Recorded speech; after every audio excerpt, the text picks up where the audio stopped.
fiery horse with the speed of light, a cloud of dust, and a hearty hi-yo, Silver, the Lone Ranger.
With his faithful Indian companion Tonto, the daring and resourceful masked rider of the plains led the fight for law and order in the early western United States. Nowhere in the pages of history can one find a greater champion of justice. Return with us now to those thrilling days of yesteryear. From out of the past come the thundering hoofbeats of the great horse Silver. The Lone Ranger rides again. Come on, Silver! Let's go, big fellow! I'll Silver! Oh!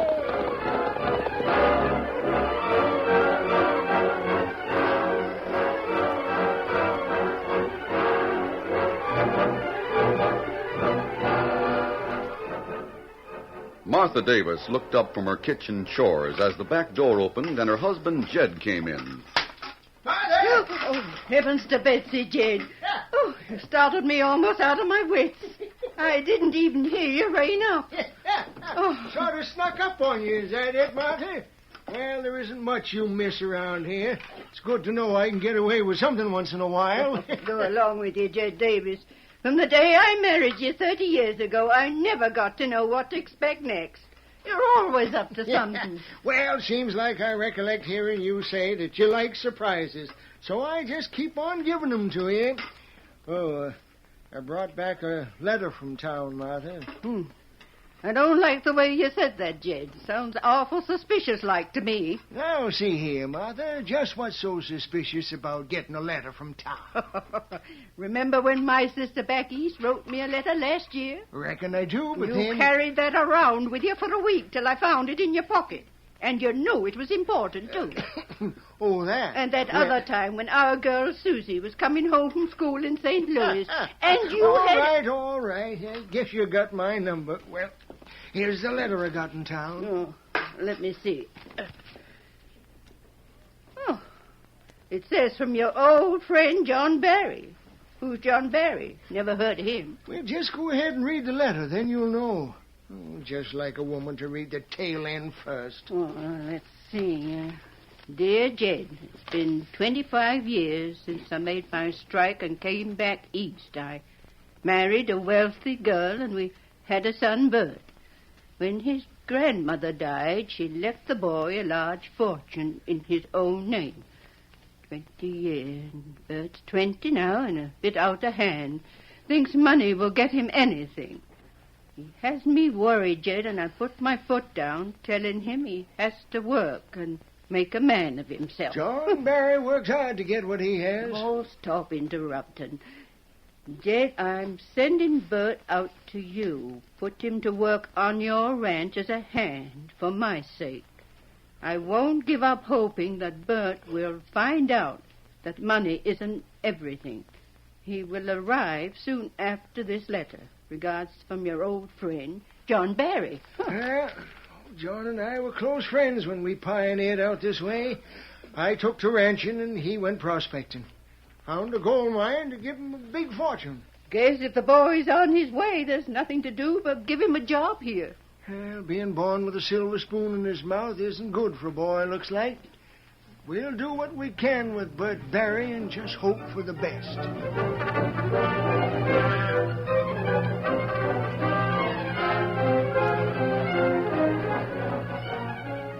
Several days later, Jed Davis and his 18-year-old daughter Susie waited at the stage depot for the arrival of the stagecoach from the east. That stage ought to be coming along any minute now, Susie. I wonder if Bert Barry will stay very long with us, Dad. Don't know about that, but while he's out at the ranch, Bert's going to work as hard as anyone else. I'll see to that, Oh, here comes the stage. Now. I'm anxious to see what he looks like. Ho there! Ho! Ho there! Ho! Somebody's getting out now, Dad. Sure is a handsome young fella getting out. Do you think that could be I'm Bert? looking for a Mr. Davis. Could you tell me where I could find him? I'm Jed Davis. You must be Bert Barry. That's right, I am. Glad to see you, Mr. Davis. Who's the beautiful girl? Oh, this is my daughter, Susie. How do you do, Bert? Well, Dad didn't tell me about this pleasant surprise. I thought Western girls were, Rough, tough, and homely, perhaps? well, something like that. You know, pioneer type and all that sort of stuff. You'll find real down-to-earth women out here, young fella. Not the namby-pamby kind with plaster all over their faces and all. Susie doesn't need anything like that, Mr. Davis. In fact, I think I'm going to like it here. We'll get your luggage to the buckboard and start for the ranch. Mr. Barry, come on, Dad.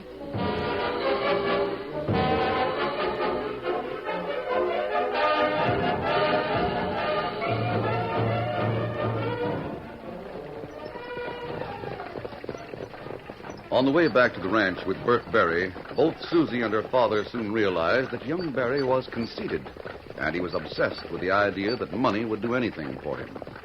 Just before reaching the ranch, they saw an Indian riding toward them along the trail. It was Tonto, companion of the Lone Ranger. Say, look coming down the trail. An Indian. Yeah, you'll see plenty of them around here. Oh, I know that. But look at that horse he's riding, that paint. Oh, it's a beauty. Stop the buckboard a minute, will you? Huh? What for? I want to talk to that Indian. Well, all right. Whoa there, boys. Why do you want to speak to that Indian, Mr. Barry? I thought you'd guessed. I want that paint horse. Oh, how ridiculous. Well, I'll be darned. Hey! Hey there, Indian. Oh, Scott, hold on there. Well, what you want? How much do you want for that horse of yours? Oh, me not sell horse. No. I think you'll change your mind in a minute. You see, Indian, I like that horse and I want to own him. I'll give you $500 for him right now. No, him not for sale. He doesn't No. want to sell the horse, Dad. Let's drive on. No, wait a minute. Every man has his price. Look, Indian, what do you say to $1,000? Oh, now hold on, young fella. That's a lot of money. Well, there. Indian, what do you say? No. You keep money, me keep horse. Adios. Get him up, Scout. Now, hold on, wait a minute. I'll give more. I'll give you 15. He doesn't want your money. The fool doesn't realize the value of $1,000. Did it ever occur to you, Mr. Barry, that perhaps that Indian thinks more of his horse than he does of all the money you could offer him? Oh, Tommy Rot. He's just an ignorant redskin who... That's where you're wrong, Bert. I happen to know that that's one of the smartest Indians around here. He's one Indian the storekeepers don't try to cheat on. And, like Susie says, he'd rather have his horse than all your money. Of course, you wouldn't understand a man feeling like that. Well, get up there.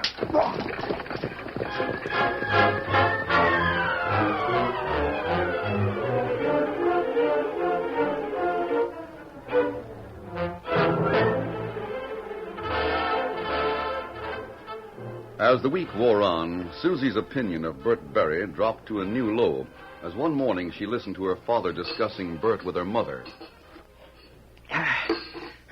Did Barry get off with the ranch hands this morning, Martha, to help with the roundup? Not that I know of, Jed. I reckon he's still sleeping. Oh, dad rat it. That boy's about the orneriest, laziest critter in the territory. Oh, I hate to disappoint my old friend John Barry. I have a mind to send his son back east and call it quits. Oh, wait a while, Jed. Maybe he'll find out there's other things besides money. Give him a chance. Chance? He's had his chance. He's proved already he isn't worth a salt. I'll give him another week, and that's all. Well, I've got to get out to the range. When that good-for-nothing Bert gets up, tell him to come out there. I'll tell him, Jed. See you later, Mother.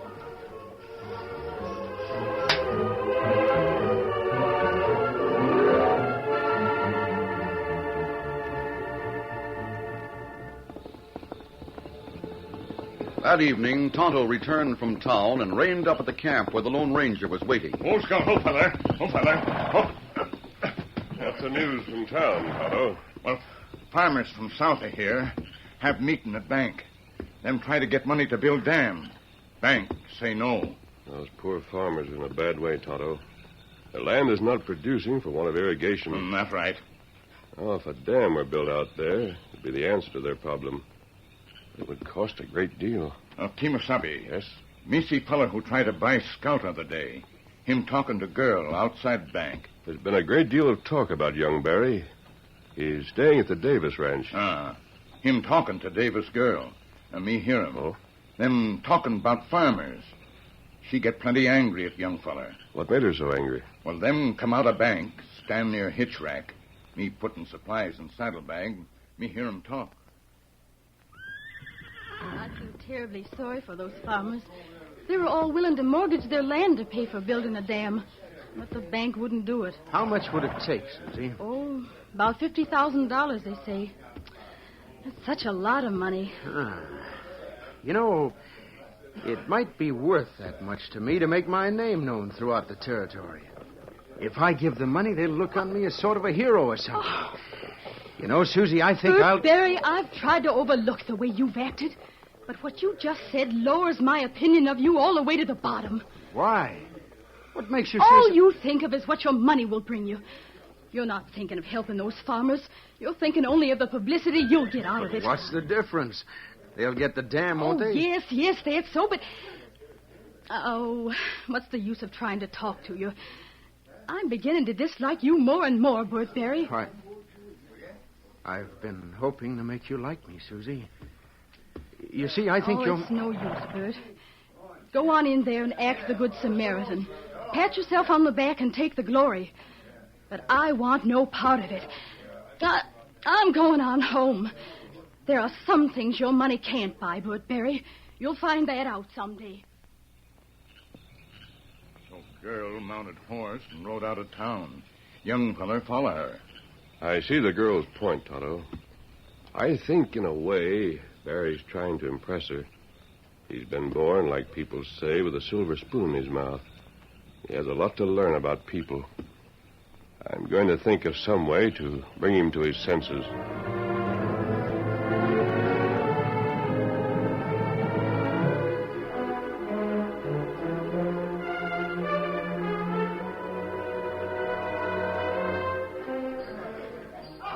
Meantime, in the cafe in town, two men sat talking at a corner table. Listen, Jim. Did you see that young swell who was in town with the Davis girl? What about him, Blackie? I heard from some of the hands at the Davis ranch that he's got a lot of money. Loads of it. And what's he doing working at the ranch? His old man sent him out here to make a man out of him. From what I hear, he don't kill himself doing much work out there. What's he got on your mind about him? I notice he comes into town alone most every day when he's supposed to be riding the range. Well? Tomorrow, when he leaves town, we'll follow him. Then we'll jump him, take him to the shack up the river. He'll pay plenty before we let him go. That's risky business, Blackie. It'll be easy. After he pays off, we'll hit the trail for Pecos. What if he won't pay off? In that case, his body will be found floating in the river, filled with lead.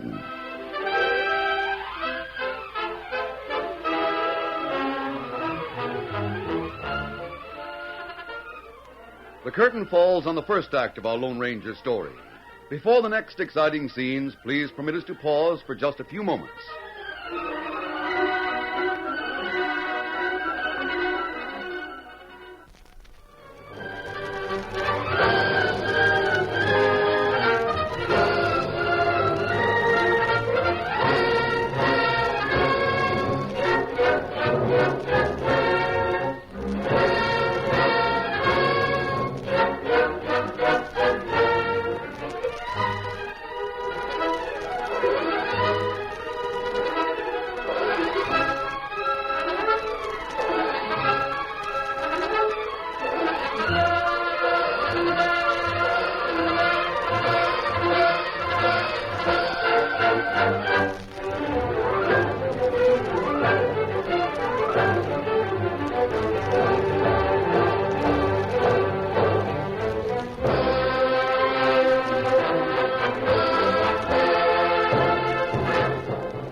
Now to continue our story. The following day, Tonto and the Lone Ranger were getting ready to ride to town. Cinched plenty tight now. You can stop at the blacksmith shop and find... Shots sound like them come from up that way. Kimasabi. Yes. Let's investigate. Easy, big fella. One fella. Get him up, scout. Look, 2 men up trail. There's a third man lying on the ground. They're riding toward him. Must have been an ambush. Them see us now. Them riding way fast. We'll stop and help the wounded man. We can trail them later. Oh, Silver. Oh, easy, steady, big fella. Oh, fella. Oh. Kimasabi, that young Barry fella. Barry? Him conscious. Here. In your canteen. Good. Easy, fella. Here, have a bit of water. Now, you're masked. We're here to help you. Did you get a look at the 2 men who did this? Yes. They stopped me down the trail. Tried to make me go with them. I tried to get away, then they shot me. It's a shoulder wound. Painful, but not serious. Our camp is nearby. We'll take you there and dress your wound.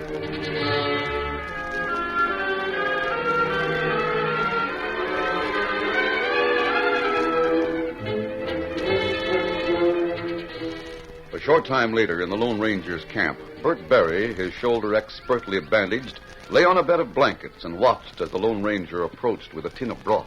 This hot broth will do you good. I don't understand all this. Who are you? Does it matter? Here, I'll help you to sit up. Thanks. If you hadn't come to my aid, they might have killed me. Forget about them, Barry. You know my name? Yes, I've heard about you. Well, after you get me back to the Davis Ranch, I'll see to it that you're well rewarded for what you did for me. I have plenty of money. We don't want any of your money. We were glad to be of help to you. But if I only knew your name, I could tell people what you've Barry, done. you have a lot to learn. Here's the broth. Oh, thanks. Why did you say that, mister? Say what? That I have a lot to learn. Susie Davis said the same thing, but You I don't... like Susie Davis, don't you, Barry? Yes. Yes, I do. She's the finest girl I ever met. But she doesn't like me at all. Perhaps you could change her opinion of you. That is, if you tried. Oh, I have tried, but it's no use. Yesterday in town, when I heard about the farmers who wanted that dam built, I offered to pay for it, thinking it would impress Susie. That's one of the things that turns her against you.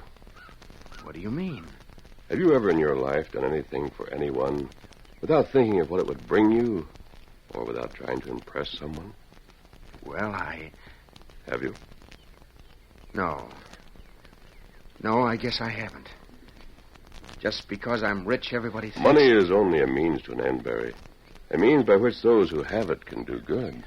But when you allow it to become only a means of getting what you want, it warps your character and turns people against you. No one's ever talked to me like that before. The power of money for doing good is great. But when it's misused, it can become an evil. Now, your money hasn't turned Susie Davis against you, but you have. Think it over, Barry. Maybe it will do some good. Now, you better take the rest of your broth before it gets cold.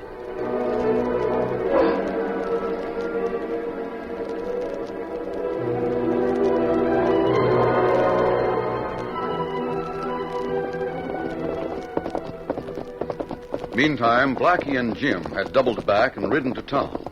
They drew rein in front of the cafe. Oh, boy.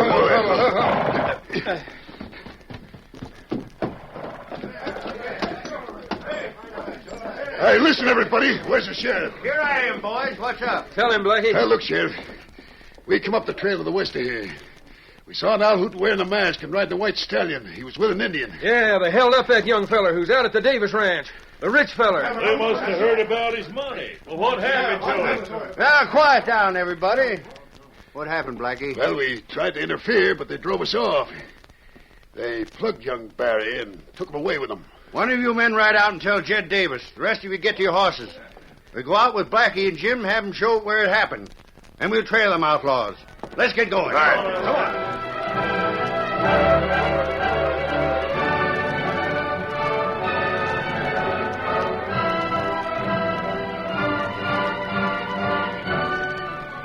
It was almost dusk.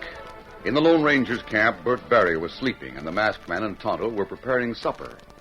Suddenly, Tonto stood up, listening. What is it, Tonto? Kemosabe. We hear many hoofbeats coming. Don't hear anything. I think that... Yes, I hear them now. We better get out of here. It's sheriff and posse. Maybe them hear about... We got you both covered, mister. Don't make a move for them guns. Hey, there's Barry lying over there. Bert Barry's been wounded, but he'll be all right. We heard all about it, stranger. Let's string him up. We got him cold. Holding Barry for ransom, I guess. Now, wait a minute. You're making a big mistake. You're the ones who's made the mistake, mister. You were seen holding up young Barry. We trailed you here. You shot Barry in the back, and he's probably dead. You didn't have sense enough to get rid of him. No, he isn't dead. And the only ones who could have known he was shot in the back would be the men who really did it. The men who reported this to you. What's going on? By thunder, he is alive. Steady, boy. Keep them covered, men. I'll talk to Barry. Well, son, tell me about these two owls. They didn't do it, Sheriff. I can describe the men who Look did out! it. Get those two men! What's going on? What do you Those mean? men in your posse tried to shoot Barry before he could talk. We got him. Blackie and Jim was trying to get away. They reported to you because they thought Barry was dead. They shot him when they tried to take him to hold for ransom. Barry, are those two men over there the ones who held you up? Yes. Yes, they're the ones. The masked man and the Indian saved me. We'll take him back to town with us and put him in jail till you press the charges against him. We'll take Barry back to the ranch, Sheriff. Good. I'm sorry we come here like this. It's all right. With you wearing that mask... I wear the mask for a purpose, Sheriff. Well, we haven't anything against you, so we'll be going. I guess Barry's in good care. Come along, men.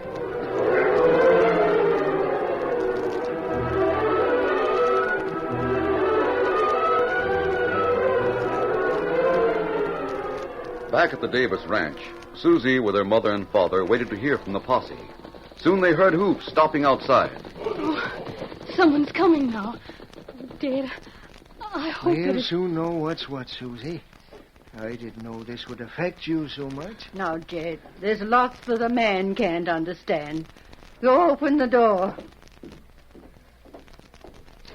Hey, what's this? We brought Bert Barry home, Mr. Davis. A mask He's man. a friend, Mr. Davis. Well, come on in. Thank you. Bert, oh, son, are you all right? Yes, Mrs. Davis. I was shot in the shoulder, but it's all right now. maybe you went a little too far trying to get publicity. What on earth's come over her? It's all right, Mr. Davis. Susie doesn't understand, but I think she will later. I'm sure she will, Bert. Well, we'll go now. I'll meet you in town tomorrow afternoon. Adios. Say, what is all this, and how come you took up with an outlaw? He saved my life, Mr. Davis. What's this about meeting him in town tomorrow? Mr. Davis, I hope that meeting will save me from myself.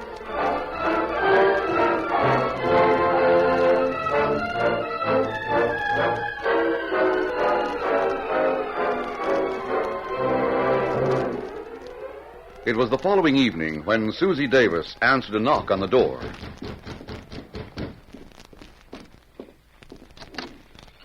Good evening, Miss Davis. Oh, the masked man. I brought this note from the banker in town for you. A note for me? Yes, read it. Dear Miss Davis, knowing of your intense interest in the project for the new dam, I'm writing this to you to let you know that sufficient funds have been placed in our hands to build it without mortgaging the farmer's land.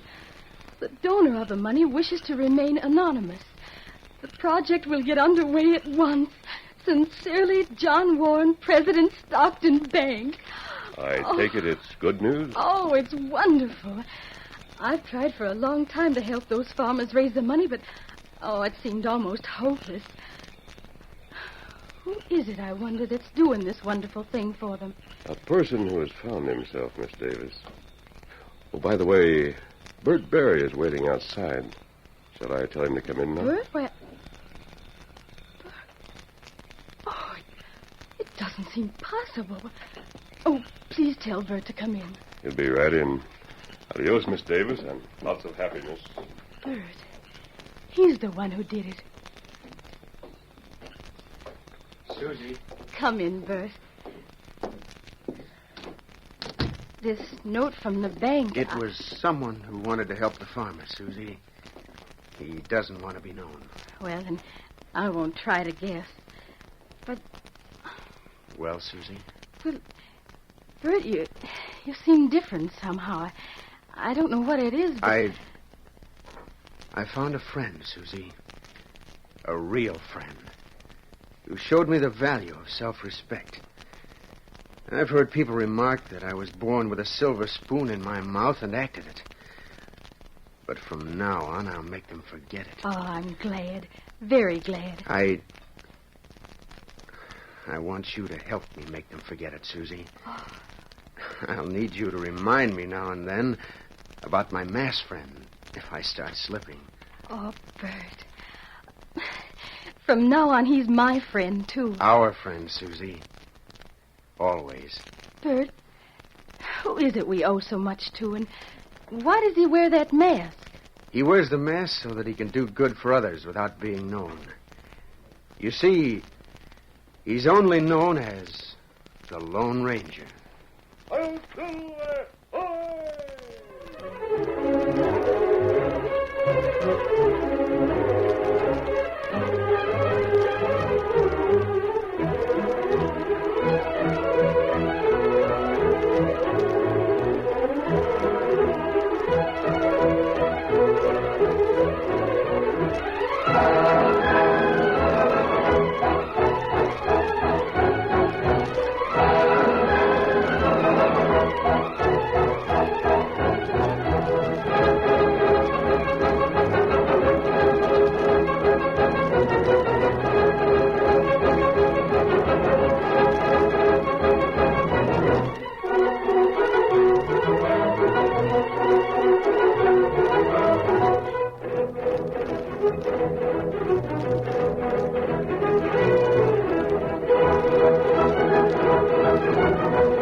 The story you have just heard is a copyrighted feature of the Lone Ranger Incorporated.